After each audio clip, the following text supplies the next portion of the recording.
It's time for Around the Ozarks Sports Scene, sponsored by Fast Break Sports and The Pitch. Here's your host, Scott Puryear.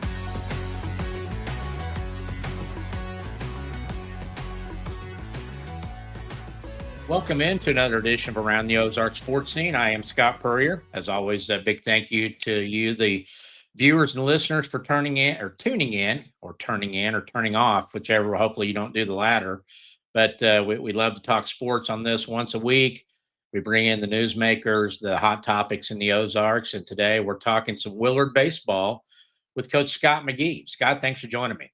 Thanks for having me on, and thanks for everything you've done in Southwest Missouri sports for several decades now. I appreciate it. Yeah, thanks for making me old officially with that several decades thing. You could have said maybe a few years and kept it. So I got to ask you, from one Scott to another, do you get the Scotty thing a lot? I mean, I get it from certain. Huh? I do. When I was young, it happened all the time. Yeah. And I was actually just talking to one of my coworkers who was down in Ozark the other day, and they said, "Oh, you must know Scotty McGee." And they're like, "Well, no one calls him that, but yeah, but at Ozark, everyone calls me that." So I don't really love it, to be honest with you. Well, it's better now with Scotty Scheffler, because if he were just Scott Scheffler, it wouldn't be. He's kind of bringing Scotty back in vogue.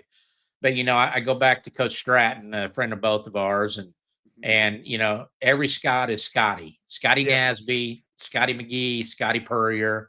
My wife's friends call me Scotty P. I want to thank the guy in We're the Millers for bringing Scotty P back, popular there too. But I just wondered if I'm the only one that has Scotty syndrome, and I'm okay with it. Yeah, I mean, there's not much we can do about it anyway, right? Correct. There's nothing we can do about it. Yeah. So Willard Tigers baseball hot again. I was thinking about this, before the show, and you guys have kind of been for years the Webb City football of area baseball, if that makes sense. And what I mean by that is Webb City football, they just keep churning out teams, different names, same results. They win districts, they win conference championships, they compete for state titles and win state titles. They have blue collar, hardworking kids. So it's really a compliment, I would think. But have you ever thought of it that way, that you guys might be the baseball version of Webb City?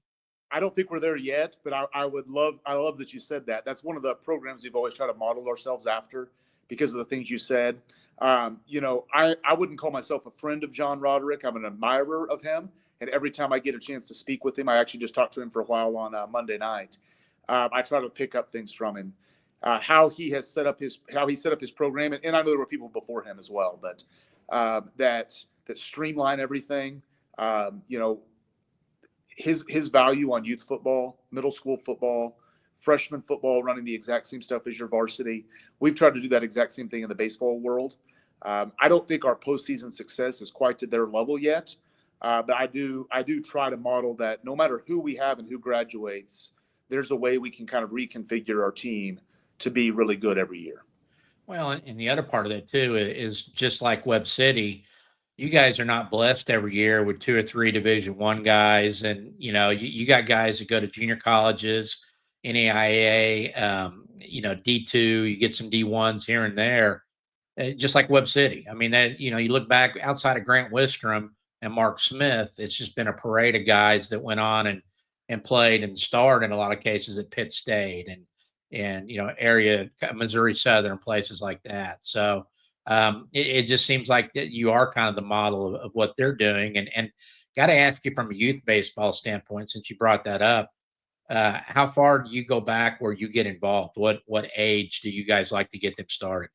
We actually have our own T-Bowl organization out here. Wow. And that's mainly done to identify what coaches we want starting when the kids are 6.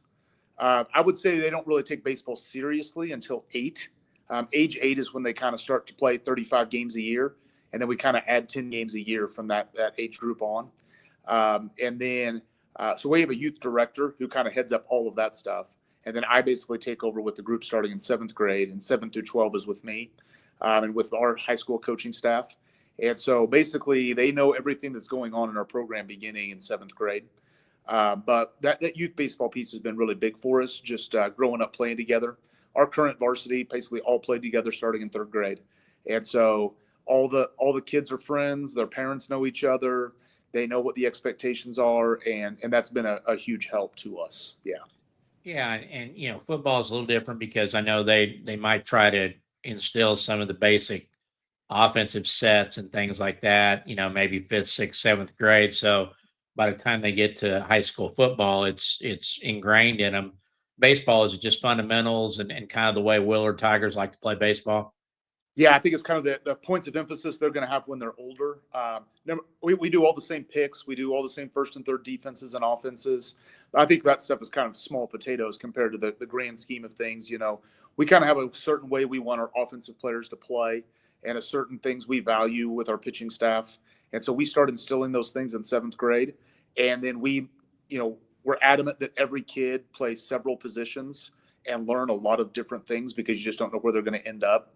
And we try to pitch at least 10 kids per grade starting in seventh grade so that we have a plethora of pitchers by the time they're sophomores, juniors, and seniors. And I think us being able to be hands-on on that stuff means that we don't have a grade where it's like, well, we only have 2 pitchers in this grade, or we only have, 1 catcher in the 2 grades combined. So it kind of gives us a lot of options as they get older. So kind of from a big picture standpoint, we try to replicate what happens in football programs, even though we maybe not the minutia would be quite a bit different. I was also thinking about this that I've known you for years, but I don't really know much about the Scott McGee background other than you come from the Mike Essick coaching tree at Ozark. Yeah. So kind of for those that are like me, kind of take us back, where did you play, high school, did you play college, and kind of give us the resume version of Scott McGee before we became a head coach at Willard. Yeah, so I grew up in Ozark and played baseball, basketball, and football. Was very average to below at all 3 of them. Honestly, just didn't. You think you work hard until you get back and you get the opportunity to look back. I always approach things way more from a coaching standpoint than I ever did from a playing standpoint. I just wasn't enough of a worker away from the field to be a true impact player. But I got to start in football for Phil Montgomery. We made it to the state championship my junior year and had a good career there and played for Mike Essick. Did not play in college. Got a good ACT score. Was able to go to Missouri State for really cheap. And basically immediately started coaching. Coached with Mike Essick and Jason Hauser. They made a huge impact on my coaching career. When I graduated from Missouri State, I had a few different options, but I went back and coached football, girls basketball under Yancey Little, and then baseball under Mike Essick. And been fortunate that those guys were they were all real coaches. We kind of have this in this world of coaching. There's real coaches, and then there's guys who know sports. I got to work with a bunch of people who were real coaches, and it really developed me. And they also let me coach. They didn't just say, "Hey, you're gonna go over there and throw BP and don't talk to the kids." Like they let me coach, and it made a huge impact on my career. So we're able to win a couple state championships with Yancey and girls basketball, and one with Mike in baseball. I left before the 2008 season to take the head job at Willard, and Ozark won another baseball state title that year. And so I kind of just came from a lot of successful people that understood sports and got out here, took the job before I was probably ready to. And my first 3 or 4 years were a lot of learning opportunities for me and for everyone else. And now the last, I would say 13, 14, 15 years, I've improved, but also the program's just kind of been run the way I want it to run now. And of course, when we talk about Willard baseball legacy, there's Papa Hart, John Hartley, that Yes. I covered his teams back in the 90s, and always a close friend and a guy that did things the right way. And when you went to Willard, was there somebody between you and Hartley? I'm trying to remember. No, so he took the C of O job, and it was before his son's senior year. So I actually got to coach his son Tyler. Mm-hmm. I think it was difficult. I was a young coach, and John Hartley did a phenomenal job out here. He had more of an offensive emphasis, and I'd come from a pitching background, and so I think it was a little bit of culture shock for all of us that first year or two. But John's been a huge supporter of our program. I still look up to him and ask him questions, and he's doing great things for area baseball still to this day. Were there a few phone calls to John that first year when he was at C of O? There were. It was hard because I think he probably wanted to make a few phone calls to me too to give me some more advice, but didn't want to overstep with me having his son as well. It was a tough dynamic for all of us that I think we all managed decently well at the time. But I think I think the world of John and his baseball knowledge. Yeah.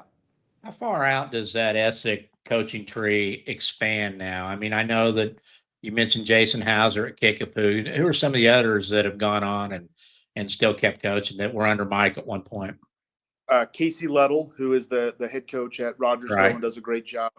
John Thompson is the head principal at Republic High School.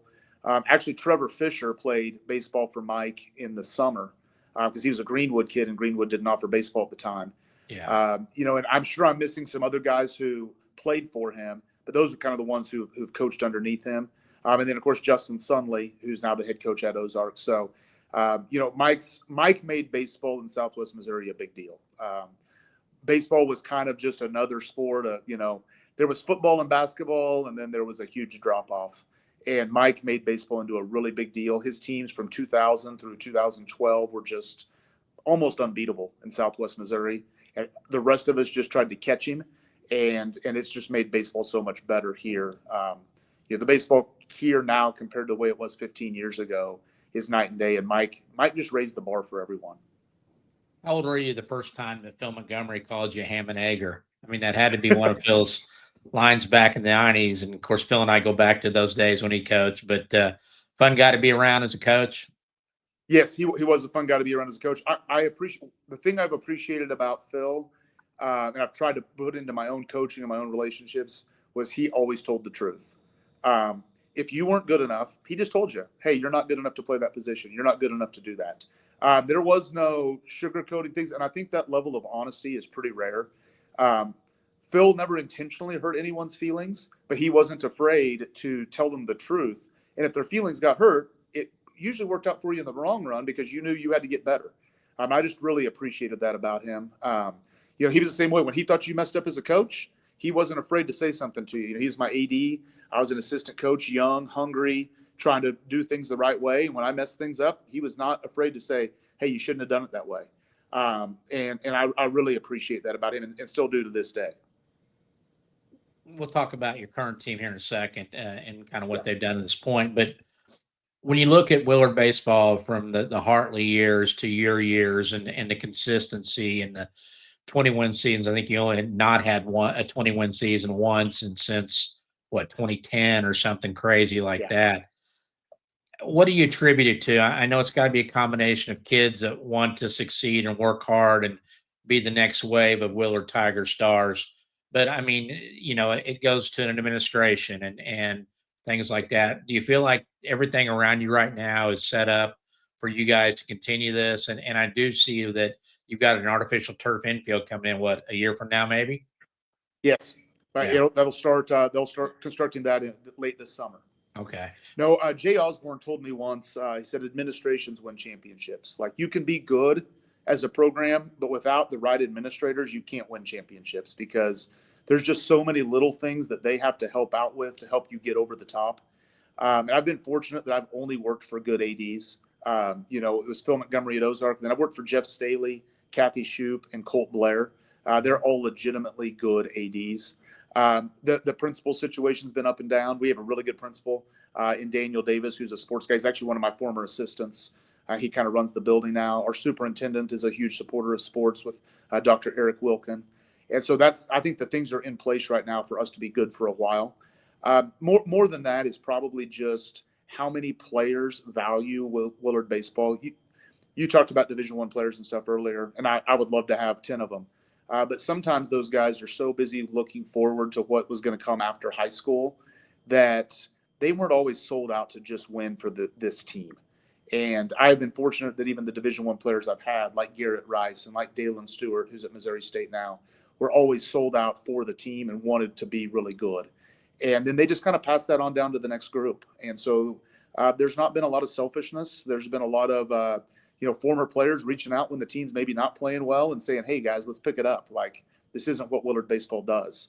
I don't want to compare ourselves to the U at Miami, but, you hear those stories about, like, Michael Irvin reaching out to those players and saying, guys, you got to play better. This isn't what we are. And we have guys that do that now in our current program. We have 18 guys playing college baseball right now.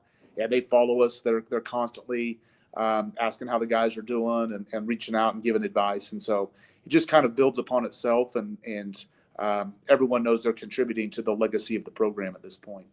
You know, you talk about administrators. You got a new AD coming in next year with Katie Pritchard, the former Waynesville multi-sport star, Drury Lady Panther standout, good girls basketball coach in the area, has had a lot of success with that. Heather Harmon Michaels, your communication director. I was around both at Drury. My advice to you is don't challenge them at the lunch hour to maybe a little, knockout or any kind of shooting contest. You may be in trouble. I know I would be. I actually scouted when I was at Ozark. We played Katie Pritchard. It was either her junior or senior year at Waynesville, and with the KTXR lady shootout, and she could really play. Yeah. She's just a very. You can just. I only have had some interaction with her, but she's a very driven person. She wants to succeed. She wants those around her to succeed. I think anytime you can put people who are very driven into positions of power in a school district, your school district just elevates. And it can be that they're very driven about marching band, or they're very driven about science EOC scores. But when you have driven people in charge, you can really make leaps as a school district. And so I'm excited for Katie to come in. I think there's a lot to be said of what you mentioned that Jay Osborne told you. And I look around the area and Republic. I mean, Matt Pierce, a former Mizzou and Kickapoo football standout. Tyler Overstreet, baseball and football at Nixa, and Trevor Fisher, the AD. When you have, and John Thompson, you mentioned coaching, when you have people in place like that believe in athletics, have experienced what it can do, I mean, you're right. It's going to make it a better situation for all you coaches, correct? And I guess to parlay that is, do your kids get fired up when they play a Republic or a Nixa or an Ozark or a Kickapoo, especially the first three, because, and even a Rogersville now with the facility wars that are going on around, and, these big indoor facilities either up or planned, and, you guys are just getting infield turf. I mean, is there kind of a little bit of, hey, we're Willard, let's go kick some butt mentality against these people we hear about all the time? Yeah, I mean, I think we kind of have a little bit of a chip on our shoulder a lot of the time when we play people in sports. I think just from people are always kind of, you always kind of look for ways to feel slighted, but I also just think that we've been able to play those people in some big games. And, I think some of the barstool stuff gets out of control, but there's some of that stuff a little bit as well, that some fighting back and forth that really raises the level of competitiveness. And it just kind of rotates on who's our main rival, I guess you would say. There for a while it was Glendale. It's been Branson. Going back a while it was Nixa. You just kind of look at each year kind of brings its own little challenge of these are the big games in our schedule, and everybody's pretty fired up for them. What is the enrollment gap between you guys and Republic, Nixa, and Kickapoo right now? How many students ballpark? It would be about 700 each. Wow. They have about 700 more than us. Yeah. So there is that, and it's on the chip on the shoulder mentality. It's a bigger school, and you guys go into those things and you beat Kickapoo. Have you played Republic this year? No, we play them next week. Beat Nixa. So we have, yeah. You're matter of fact, you're 21-5. Your only local loss was Ozark in a 1-run game. In 9 innings, I think. Yes, day before we played Nixa. Hudson Roberts played really well against us, and I'm not saying we were overlooking Ozark at all, but we had beat Nixa back-to-back years, and someone had told me that someone had told one of our players actually that Nixa, they thought Nixa was the best team in Southwest Missouri over the last decade. This year's team was, and so I think our guys were pretty fired up to play that one, and so it was. I'm not saying we overlooked the Ozark game at all. Take nothing away from Ozark; they played awesome, but we were probably ready to play Tuesday more than we were ready to play on the Monday. Well, and again, 21-5 this season. Last year's team wins the state championship in Class 5, 34-5 record. You lost 11 seniors off that team, if I read correctly.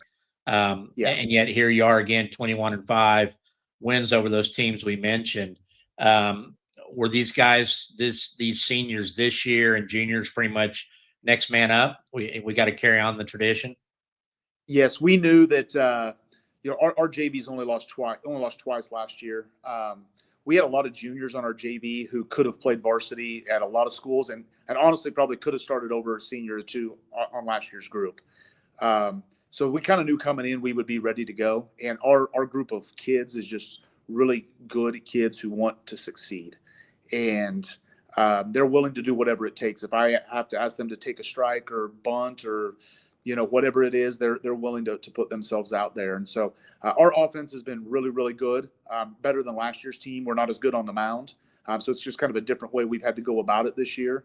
But, it's been, we knew we would be good. I don't know what we thought we'd be. I thought coming into the year, Nixa would be the best team in Southwest Missouri, and then there'd be a group of 5 or 6 of us that were about even. And I think we've kind of separated ourselves from that second group a little bit. So it's been a really good test for us.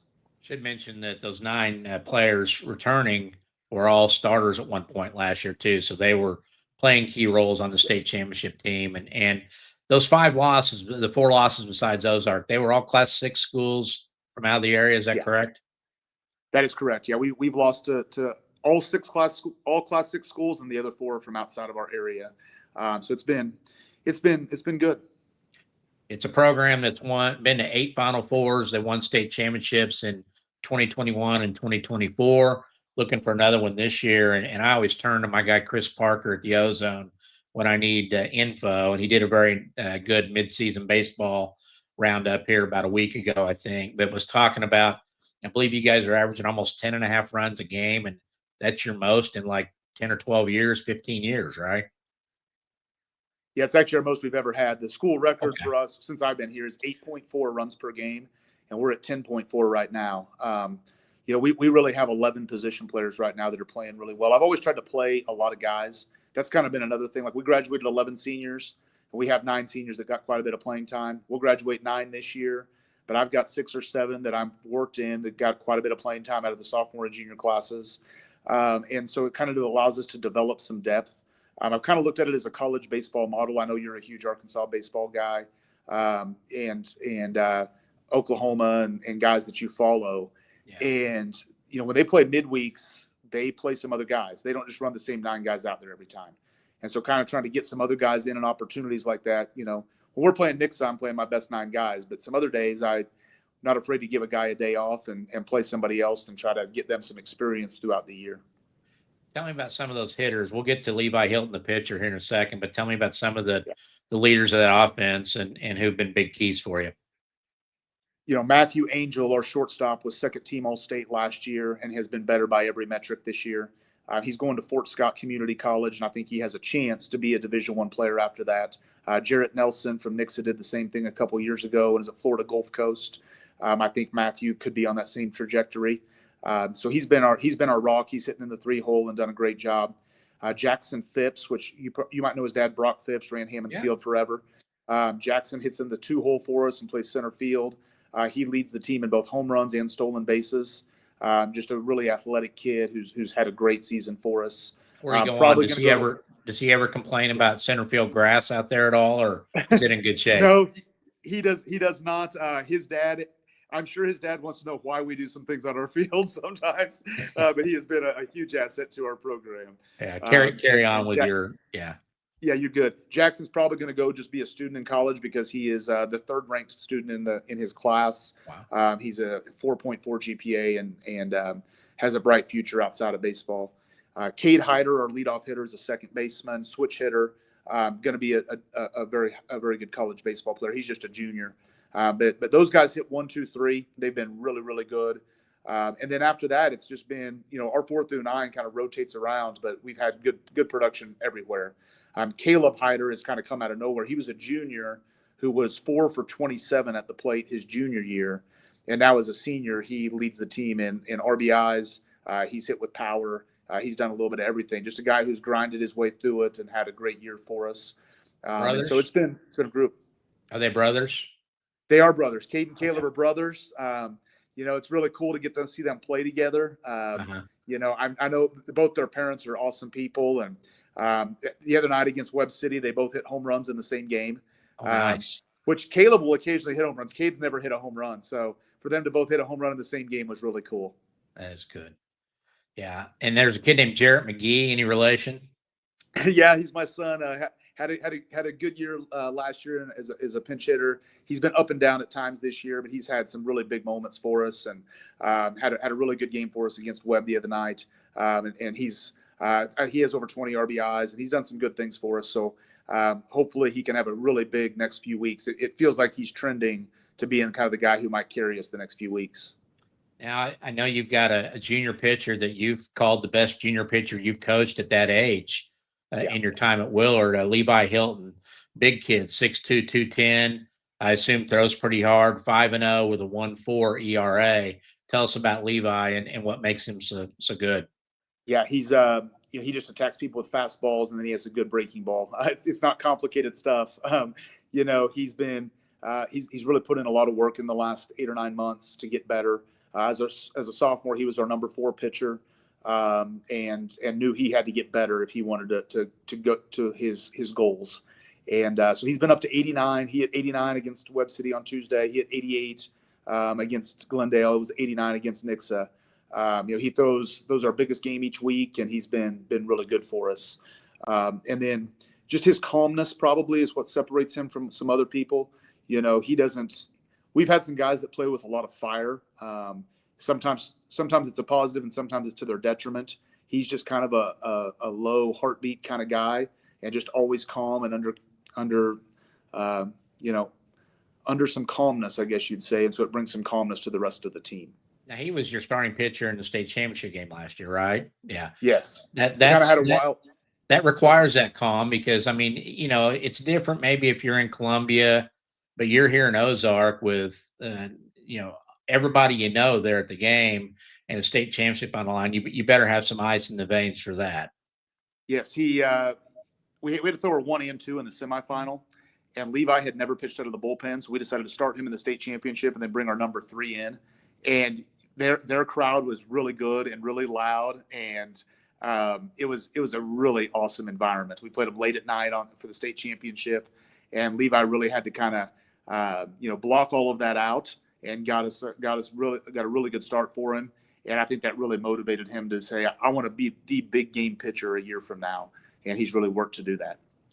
Got another pitcher that's undefeated, 4-0 with a 2.63. Is it Brighton or Britton? Brighton Tao. What are you doing taking a Tao out of Nixa? That's a Nixa name. What's he doing in Willard? Yes, and his grandpa comes to all the games and wears Willard gear now. It's awesome. Randy is he a Nixa? I mean, his parents were Nixa? Yep. His dad, Trevor Tao, played at Nixa, and then his mom is a Bybee from Skyline. Okay. So there's a lot of good bloodlines there. Brighton's a huge Cardinals fan, so I get to make fun of him about that a lot because I'm a Cubs fan, and we're finally better than them again for a little bit. But yeah, Brighton's going to be an engineer. He's a senior pitcher for us. He's only 82 to 84, but he throws 4 pitches for strikes. You could tell he grew up watching Adam Wainwright. He thinks the game a lot like Adam Wainwright, and mixes his pitches and knows exactly what he's going to do. Even has some of the same mannerisms as Wainwright on the mound. It's kind of uncanny how when he gets angry with himself, how he kind of tucks that little bottom lip in and kind of talks to himself and then gets back on the mound and executes. It's really, really good. But Brighton's been outstanding for us this year. I think you and I, when you're ready to retire, ought to match up some of these genetic lines of people we know that were stars in the 90s and 2000s that have kids or don't have kids yet, and pair them up, and let's make some Super Ozarks athlete kids and maybe sell our services for the pairing of them. What are you in or not? I think it's a great idea. I think the Cantwells already kind of beat us to that with their own kid, but yeah, they did. Jackson's got to be a laboratory kid, Yes. Yeah. I think China did that with Yao Ming, and it worked out pretty well. Exactly. Yeah. Colin Sparing, another one of your pitchers, correct? Yes. Colin's our number 3 pitcher. He plays right field as well. He's going to Lincoln Land Community College. Colin's a super athletic kid. He was one of our best football players in the fall. And, he's had some really good outings for us on the mound. He pitched a little bit for us as a junior and played some too. And so now he's kind of an everyday guy and been really, really good for us as well. So I'm glad you got to mention Colin, because Colin's just a very driven kid. And I think Colin's going to have a huge college career as well. Well, it's kind of looking at the numbers. You do a great job with your stats. pitching is limiting opponents to 219 batting average this year and 3.5 runs per game. Last year was 184 average and 2.5 runs per game. So you're pretty close to, what was a very good Willard staff last year. It's the hitting side, 345 as a team, and you guys hit 304 last year. So does this team have the makeup, you think, to maybe be a repeat? And has there been a Class 5 repeat in recent years? No, there has not been. There's been in Class 6 with Liberty North, but not in Class 5. We definitely could. I think that, honestly, we're probably a little bit better than we were last year. But last year's group was so good at winning one-run games. They're just they knew exactly what they had to do at all times to get one run or prevent one run, and we ended up winning the state semi by 1, and we won our quarterfinal by 1. The one difference this year, St. John Vianney out of St. Louis has dropped down in class. They are 23-0 in Class 5. They have 6 Division I guys. That's going to be a really tough matchup. That would be our semifinal game, so we would be able to throw Levi in that. And then we would also have to go through Jordan Martin from Jeff City, who's I think he scored 2,600 points in high school basketball. He's going to Arkansas to pitch. He's really good, 6'6", 215, good athlete. So having to get through back-to-back rounds against those guys is going to be a real struggle. And honestly, Marshfield and Catholic are in our district, and they've both played really good baseball the last few weeks. So it's not going to be a cakewalk through that either. Have they announced the district side and the dates? Yes, so we will play at Central, will be our district, which is nice because of the turf infield. And it's that Wednesday, Thursday, Saturday. I think it's like, would it be March 22nd, 23rd, 25th, somewhere in there. That'll be when our district is. And what's the rest of the regular season look like for you? You said you got Republic next week? Yes, we do. We have 3 games. We played Neosho, so we'll actually face a Division I arm tomorrow and Brady Crane, who's going to Arkansas. And then we play Friday, Saturday. And then next week we have 4 games, the following week 4, and then we'll get into postseason play. So I've got a couple of more 4-game weeks, and we're ready to go. Your kid that's the number 3 in his class, I commend him because baseball basically is not in class the entire spring at every school, right? I mean, you guys got to cram 35 games into a window of about 4 weeks of good weather for the most part, right? 4.5, 6 weeks, yeah. Absolutely. And so like what ends up happening is guys leave the game, immediately go home and do homework until midnight, get up the next day, go to school. It is every sport prepares you for after high school, but the time management part of baseball really prepares you for being a college student. Because there's going to be a ton of distractions in college also, and you have to buckle down and do what you need to do. And if you're going to be a good student, you have to buckle down and do what you need to do. And sometimes that means you spend your Saturday afternoons doing 4 hours of homework. And so that's something that is a real pain. I did see maybe on Twitter, have you got a Legends Day this Saturday? Does that sound? Yeah. Tell me about that and who's being honored. So we started this back in 2019, where we decided we would start honoring 1 to 2 former Willard people and put them into what we call the Legends Club. And so our first one was Justin Atchison, who was an all-state player for us, an assistant coach who passed away in the fall of 2018.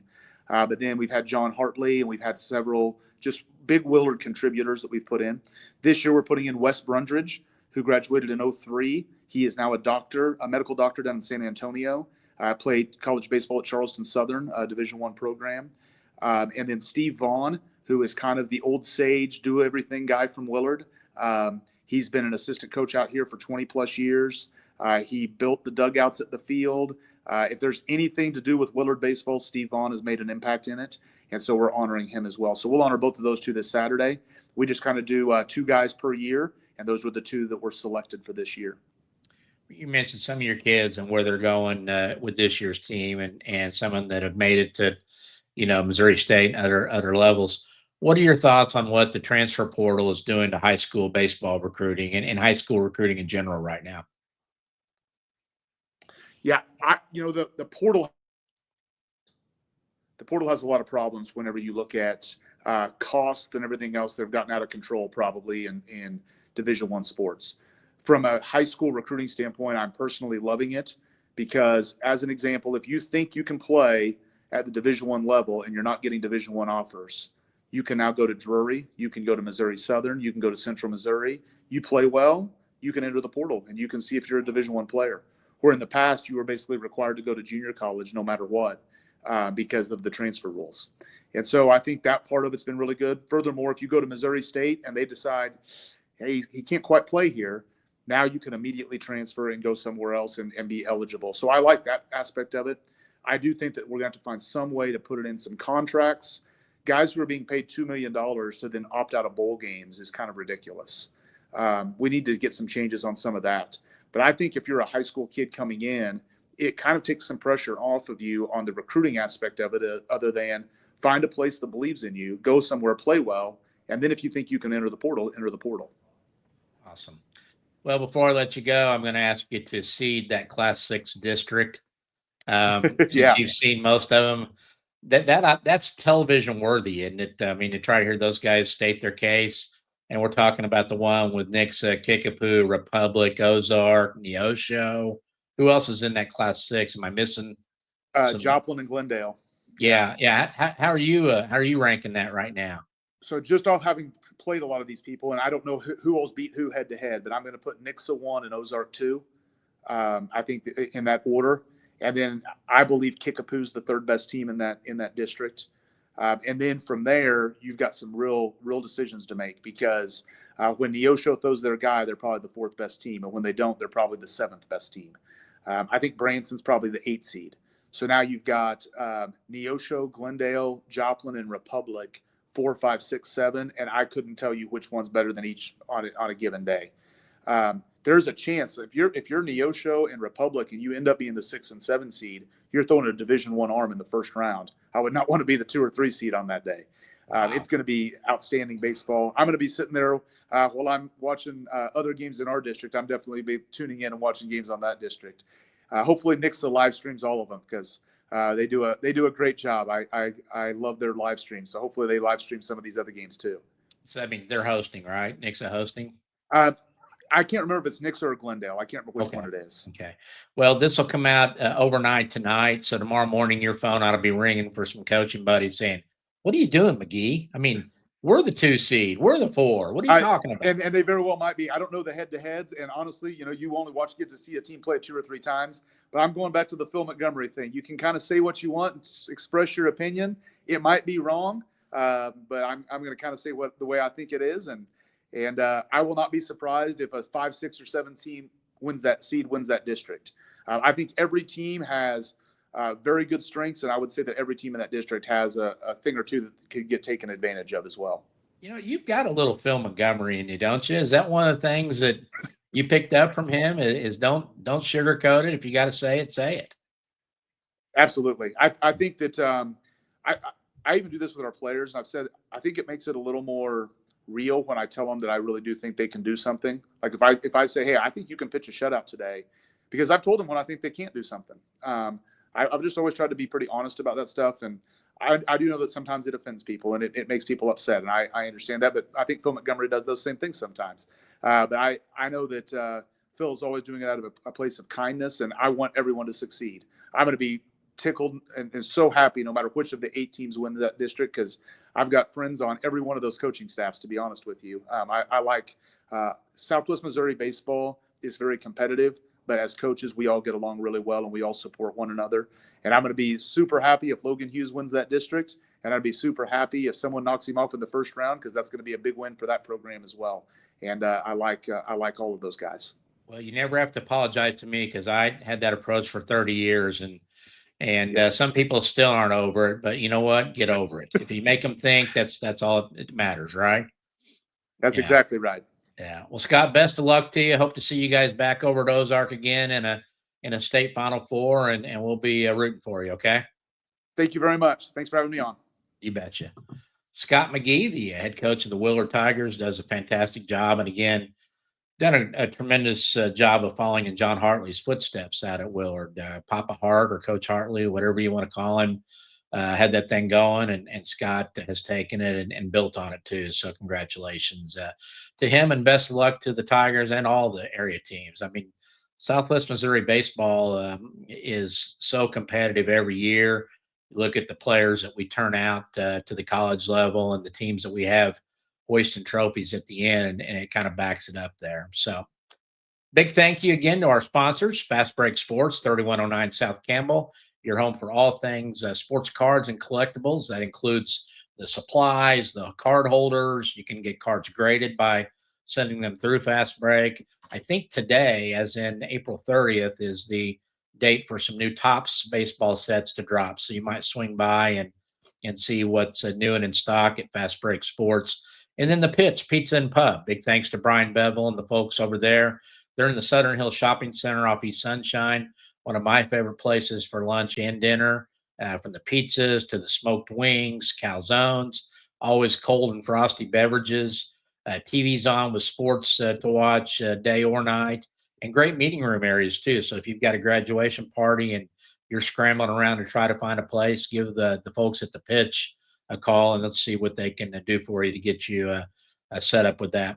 Got a new sponsor coming on next week, a little early tip and a thank you to Thompson Sales. I've been buying cars from those guys for more than 3 decades, thanks to Scotty McGee for aging me with that opening there. But Miles and Tyler and Alex and Troy and all the folks at Thompson's good friends and will be a great sponsor. We're going to have fun with their segment, talking some fantasy sports during the sports seasons, maybe some sports gambling tips. Since they all think they're professionals at that, we'll have fun with it and bring them on live from time to time too. So that's going to do it for this week's edition. Again, thanks to everyone for watching. We'll see you next week on Around the Ozarks Sports Scene.